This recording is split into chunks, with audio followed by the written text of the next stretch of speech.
تازہ ترین ویڈیوز کے لیے چینل کو سبسکرائب کر کے بیل آئیکن اور آل نوٹیفیکیشن پر کلک کریں۔ حق پاکستان نیوز کے ساتھ میں ہوں محمد جنید اسدی۔ فروری میں بارشوں کا نیا اور طاقتور ترین سسٹم، 5 دن مسلسل بارشیں۔ محکمہ موسمیات نے ایک اور مغربی سلسلے کی پیش گوئی کر دی ہے۔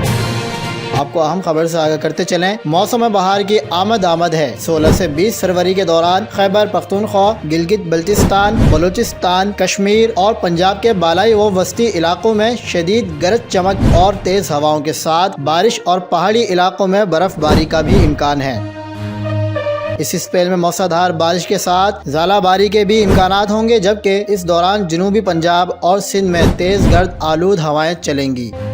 ایک مغربی سسٹم 16 سے 19 کے دوران خیبر پختونخوا کے تمام تر علاقے، پنجاب کے 80 سے زائد علاقوں میں بارشوں کے اچھے امکانات روشن نظر آ رہے ہیں۔ دوسری جانب کراچی میں آج موسم خشک رہنے کا امکان ہے۔ گزشتہ رات درجہ حرارت 13 ڈگری سینٹی گریڈ ریکارڈ کیا گیا۔ شہر قائد میں ہلکی دھند ہے، جبکہ حد نگاہ 5 کلومیٹر ہے۔ محکمہ موسمیات کا کہنا ہے کہ فی الحال شہر میں بارش کا کوئی امکان نہیں ہے۔ مزید خبروں کے لیے دیکھتے رہیے حق پاکستان نیوز۔